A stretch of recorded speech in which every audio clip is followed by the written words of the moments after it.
महिमा यीशु प्रभु जी गाते आते हैं तुझ पास जीवन जल के प्यास एक ही तो है आस जग निर्माता मुक्तिदाता जीवन जल देखा जीवन जल देखा जीवन जल देखा।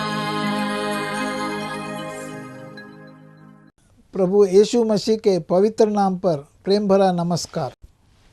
प्रभु की असीम करुणा से पिछले 5 साल से शुभ संदेश चैनल द्वारा प्रस्तुत किए इस जीवन जल कार्यक्रम में आपका स्वागत करते हैं। यह कार्यक्रम बहुत प्रियजनों के जीवन में प्रभु यीशु मसीह पर विश्वास करके उद्धार पाने और मसीह जीवन के लिए एक आशीष का कारण हो गया है। प्रभु की महिमा हो। परमेश्वर का वचन कहता है, क्या ही धन्य है हर एक जो यहोवा का भय मानता है और उसके मार्गों पर चलता है। यही इस जीवन जल कार्यक्रम का उद्देश्य है कि आप अपने परिवार के साथ परमेश्वर के वचन में सच्चाई का मार्ग एवं प्रभु यीशु मसीह पर विश्वास के द्वारा सच्चाई का जीवन अनुभव कर सके। आपके और आपके परिवार का उद्धार और आशीष का कारण ठहरे, यही हमारी प्रार्थना है। इस कार्यक्रम का लाभ उठाते हुए आप इस विषय में जरूर अपने पड़ोसी और प्रियजनों के सूचित करें। साथ ही करस्पॉन्डेंट के माध्यम द्वारा मराठी, हिंदी और अंग्रेजी भाषा में बाइबल का अध्ययन भी कर सकते हैं। प्रभु का वचन सुने और आशीष पाए। आमीन। जीवन जल कार्यक्रम देखने वाले सभी दर्शकों को जगत के उद्धारकर्ता प्रभु यीशु मसीह के पवित्र नाम में नमस्कार। यूहन्ना अध्याय 7 और पद 37 में पवित्र शास्त्र वचन में ऐसा लिखा हुआ है, यीशु ने लोगों को पुकार कर कहा, यदि कोई प्यासा हो तो मेरे पास आकर पिए। जो मुझ पर विश्वास करेगा उसके हृदय में से जीवन के जल की नदियाँ बह निकलेगी। क्या आप जीवन में प्यासे हैं या सच्चाई की तलाश में हैं? प्रभु यीशु मसीह आपके प्यास को बुझाना चाहते हैं, आपके सवालों का जवाब देना चाहते हैं। जीवन जल प्रोग्राम को देखने वाले, सुनने वाले सभी श्रोताओं को प्रभु यीशु के मीठे और मधुर और पवित्र नाम से नमस्कार। परमेश्वर हमसे प्रेम करता है। परमेश्वर ने अपने प्रेम की खातिर हमें इस दुनिया में बनाया है। परमेश्वर के पवित्र शास्त्र बाइबल में बहुत कुछ लिखा हुआ है। यदि हम परमेश्वर के संदेश को पवित्र शास्त्र बाइबल में पढ़ते हैं तो हमें बहुत ज्ञान परमेश्वर के बारे में मिलता है। पवित्र शास्त्र में जिसे बाइबल कहते हैं, उसे बहुत कुछ परमेश्वर ने लिखा है और उसमें परमेश्वर का ज्ञान हमें मिलता है। जैसे हमें पवित्र शास्त्र में पढ़ते हैं, आदि में परमेश्वर ने आकाश और पृथ्वी की सृष्टि की। पवित्र शास्त्र बाइबल उत्पत्ति की पुस्तक का 1 अध्याय और उसका 1 वचन, आदि में परमेश्वर। आदि में परमेश्वर है। आदि से पहले भी परमेश्वर है, आदि के बाद में भी परमेश्वर है। परमेश्वर का ज्ञान इस संसार में उसका स्रोत केवल पवित्र शास्त्र बाइबल है, जिसमें परमेश्वर का सारा ज्ञान, उसकी सारी बुद्धि, उसकी सारी समझ हमें पवित्र शास्त्र में मिलती है। परमेश्वर का पवित्र शास्त्र महान है और ये किसी मनुष्य के द्वारा लिखा नहीं गया है। कहने का मतलब ये है, लिखने वाले इस संसार के व्यक्ति थे, बड़े लोग, बुद्धिमान, पढ़े लिखे, मछुआरे, साधारण लोग थे। लेकिन जो इसके अंदर असली सार है, इसके पहले वचन से लेकर आखिरी वचन तक जो विशेष बात है, वो एक ही माइंड, एक ही बुद्धि, एक ही समझ के द्वारा लिखवाया गया है। वो लिखवाने वाला परमेश्वर का पवित्र आत्मा है, जिसके द्वारा ये संदेश हम तक पहुंचा है, मनुष्यों तक पहुंचा है, इंसानों तक पहुंचा है। इसमें से आज मैं आपको कुछ संदेश आपको ये देना चाहता हूं कि परमेश्वर पिता ने पवित्र शास्त्र बाइबल में क्या क्या बातें लिखी। कुछ विशेष बातें आपके सामने रखना चाहता हूं, क्योंकि पवित्र शास्त्र बाइबल में एक तो जो हमने पढ़ा है वो ये है कि आदि में परमेश्वर ने आकाश और पृथ्वी की सृष्टि की। उसके बाद हम देखते हैं कि परमेश्वर ने 6 दिन में बहुत कुछ बनाया। सूर्य, चंद्रमा, तारे और उड़ने वाले पक्षी और रेंगने वाले जानवर और पृथ्वी पर चलने वाले जानवर, समुद्र की मछलियां भी परमेश्वर ने बनाई। 6वें दिन परमेश्वर ने ये सारी चीज़ें बनाने के बाद ये सब चीज़ें परमेश्वर ने केवल शब्द से बनाई। परमेश्वर ने कहा और वो हो गया। लेकिन जब परमेश्वर ने मनुष्य को बनाया, उसने ऐसा नहीं कहा मनुष्य हो जाए, नहीं।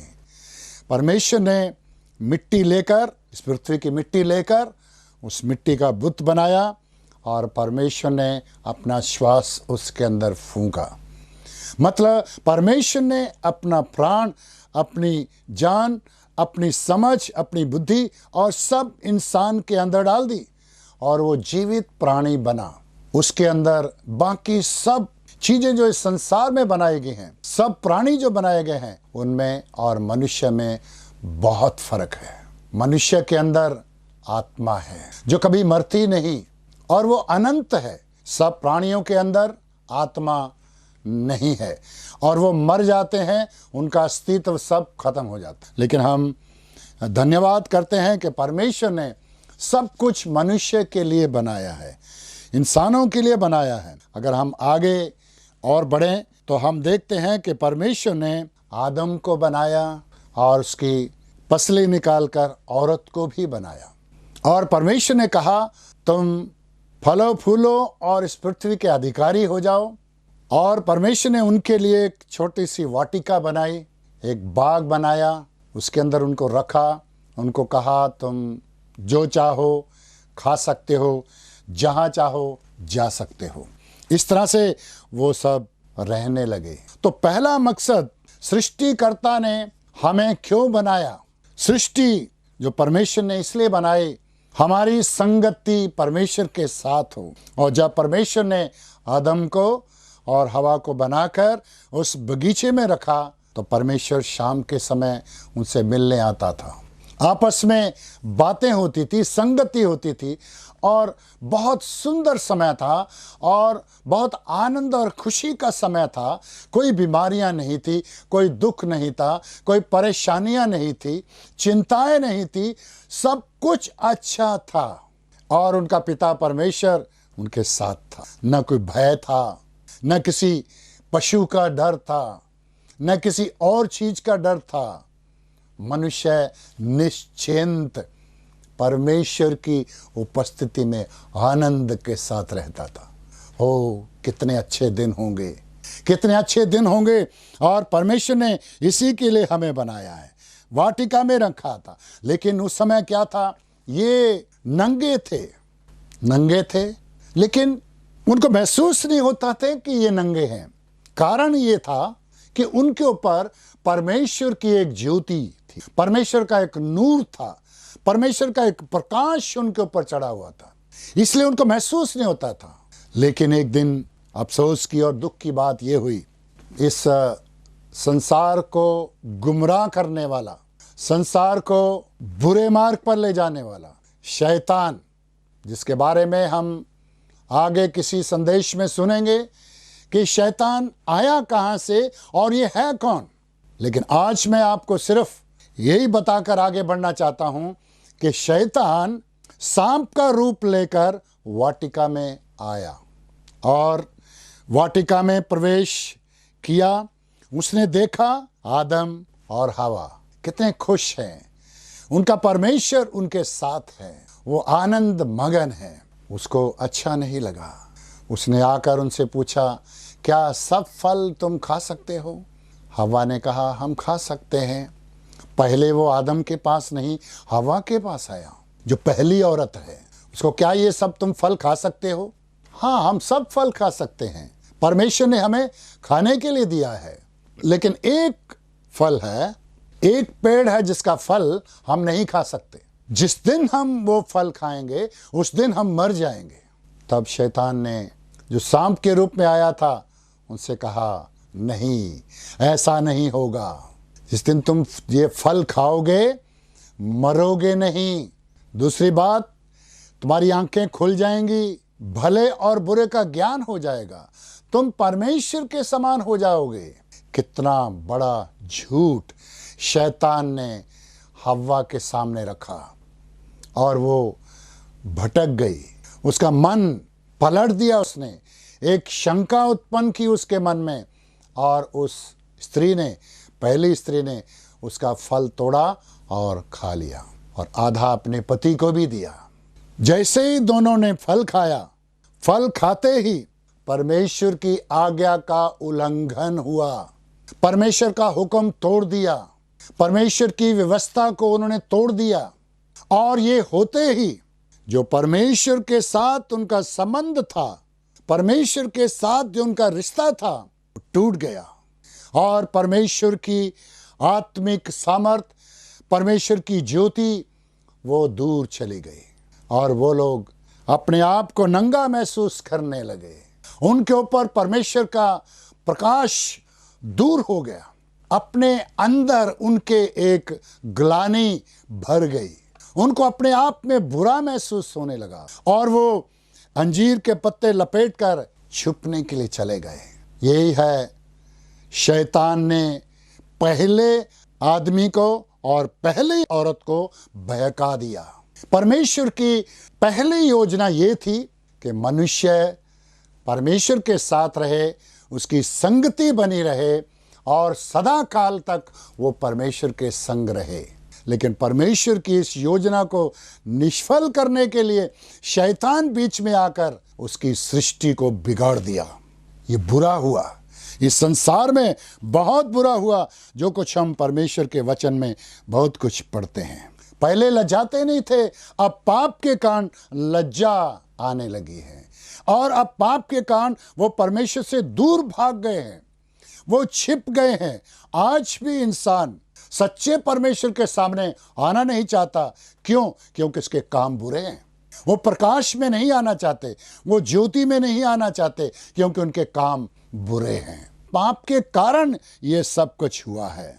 इसलिए दूसरे शब्दों में हम दूसरे पॉइंट में क्या देखें, हमारे पापों ने हमको परमेश्वर से अलग कर दिया है। हमारे पापों ने हमको परमेश्वर से अलग कर दिया है, और मनुष्य उस दिन से लेकर परमेश्वर से अलग है। मनुष्य के बीच में और परमेश्वर के बीच में एक बहुत बड़ी पाप की दीवार आ गई। पाप की भयंकर मजबूत दीवार आ गई है, और पापी मनुष्य पवित्र परमेश्वर के पास नहीं जा सकता, और न ही पवित्र परमेश्वर पापी मनुष्य के पास आ सकता है। और उस दिन से लेकर मनुष्य ढूंढ रहा है, मेरा परमेश्वर कहाँ है। और हम यहाँ पर प्रभु के वचन में और भी कुछ पढ़ते हैं। बुरे का भले का ज्ञान उसको हो गया। आज मनुष्य सब कुछ जानता है, क्या भला है क्या बुरा है, क्योंकि परमेश्वर ने उसके अंदर ऐसी बुद्धि डाली है। और अपने आप को ढकने के लिए अंजीर के पत्ते लपेट लिए, ताकि उनका नंगापन उनको दिखाई न दे, क्योंकि पवित्र परमेश्वर के सामने वो आ नहीं सकते। और इंसान आज भी अपने पापों को ढकने के लिए, अपने पाप का घड़ा ढकने के लिए, उसका मुंह बंद करने के लिए बहुत सारे अंजीर के पत्ते और कई तरह की योजनाएं इंसान बनाता है कि मेरा पाप ढक जाए।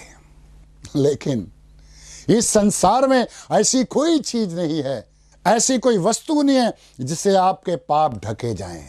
ऐसी कोई चीज नहीं है जिससे आपके पाप धुल जाएं। ऐसी कोई चीज नहीं है जो इस दीवार को तोड़ सके। परमेश्वर और मनुष्य का मेल फिर से करा सके। ऐसा कहीं भी कुछ नहीं पाया जाता है और परमेश्वर से अलगाव हो गया। लेकिन एक बात जरूर है, आप ध्यान से सुनिए, ये सदा काल का, हमेशा का, अनंत काल का अलगाव नहीं है। इंसान के लिए फिर भी एक मौका है कि वो परमेश्वर को पा सकता है, फिर से एक योजना के अनुसार इंसान बच सकता है। ये केवल आत्मिक मृत्यु है, आत्मिक मृत्यु है। इंसान जो है आत्मा में मर गया, मतलब परमेश्वर से संबंध टूट गया और उसका आत्मिक कनेक्शन जो परमेश्वर के साथ में था, आत्मिक संबंध जो था वो टूट गया। इसलिए आत्मिक धारा जो उसके अंदर बहनी चाहिए, वो आत्मिक धारा उसके अंदर नहीं बहती है और परमेश्वर का जीवन उसके अंदर नहीं है, परमेश्वर का ज्ञान उसके अंदर नहीं है। आत्मिक मृत्यु इंसान की हो चुकी है। लेकिन आत्मिक मृत्यु का फल शारीरिक मृत्यु आई। आत्मिक मृत्यु के कारण शारीरिक मृत्यु आई। इसका मतलब प्राण का, आत्मा का शरीर से जो मिट्टी है उससे अलग हो जाना। जिस दिन इंसान मर जाते हैं, उसका शरीर और प्राण यानी कि आत्मा अलग अलग हो जाते हैं और मिट्टी, इंसान उसको कोई जला देता है, कोई दफना देता है। अलग अलग रीति रिवाज इंसान के हैं। ये मनुष्य के शरीर का अंत है, लेकिन आत्मा उसके अंदर से निकल जाती है। इसका मैं और भी विस्तार से आपको बताऊंगा।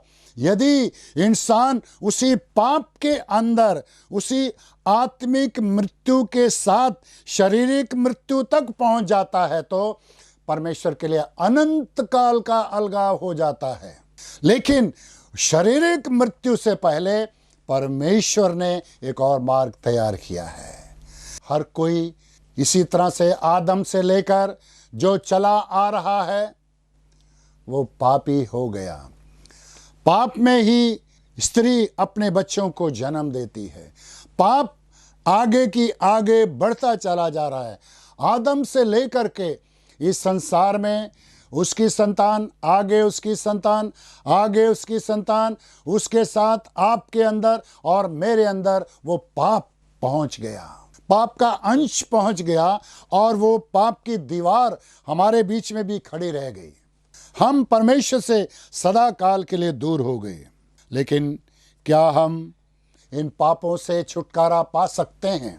बाइबल में एक और बात हमें देखने को मिलती है कि आपके पाप अच्छे कर्मों से दूर नहीं हो सकते।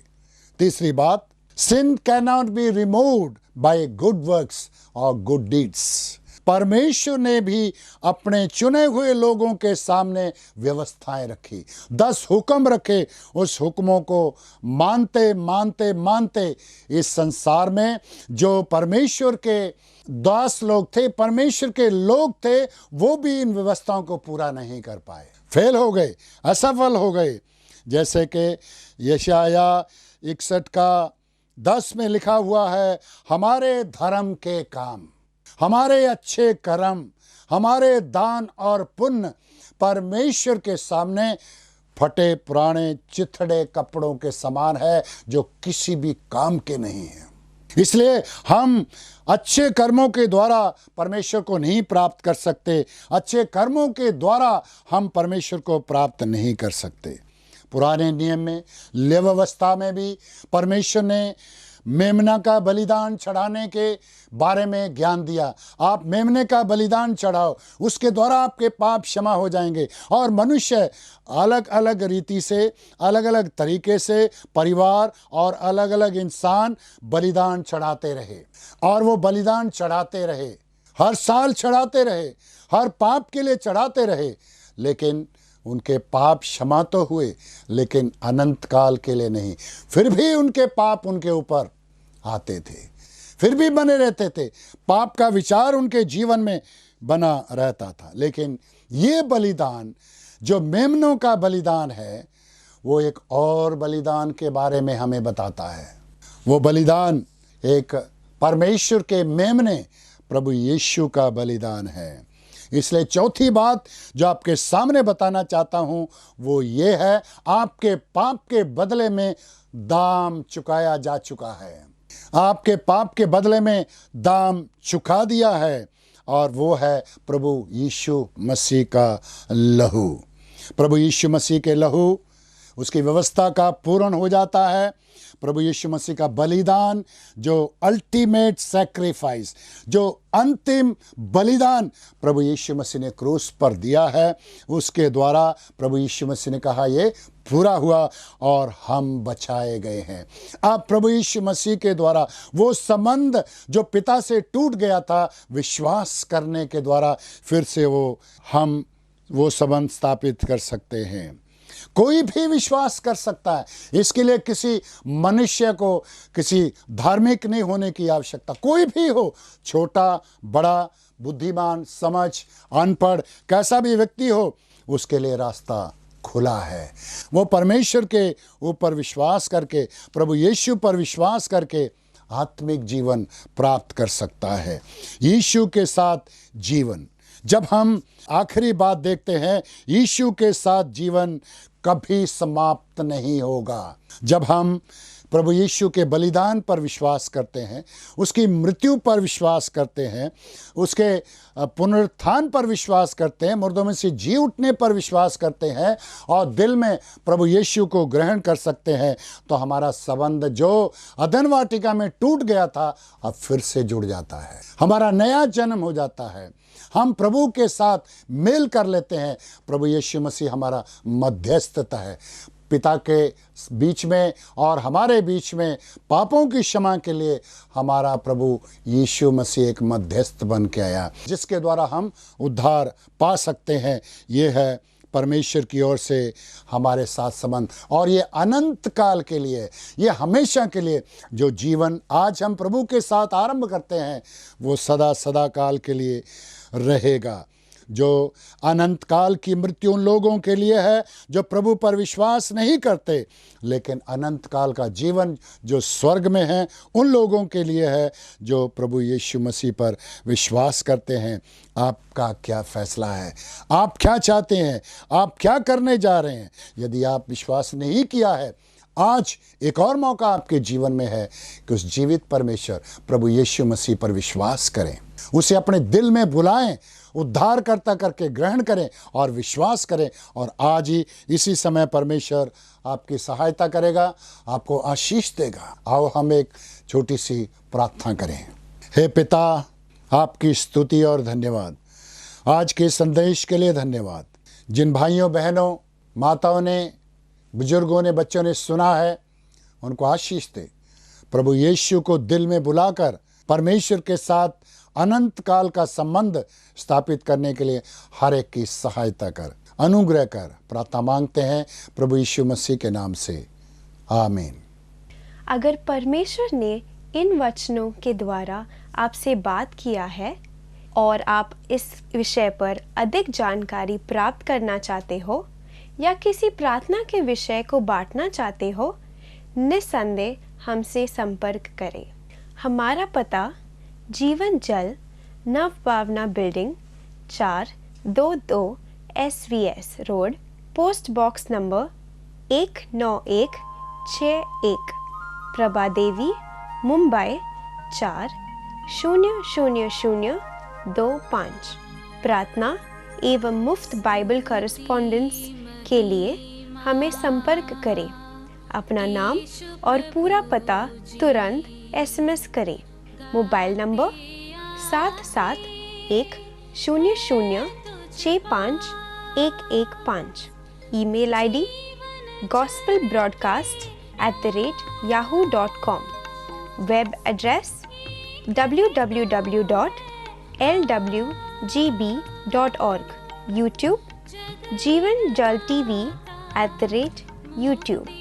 जीवन जल कार्यक्रम को हर सोमवार शाम 6:30 बजे, हर बुधवार शाम 6:30 बजे और शनिवार रात 9 बजे इसी चैनल पर आप देख सकते हैं। धन्यवाद।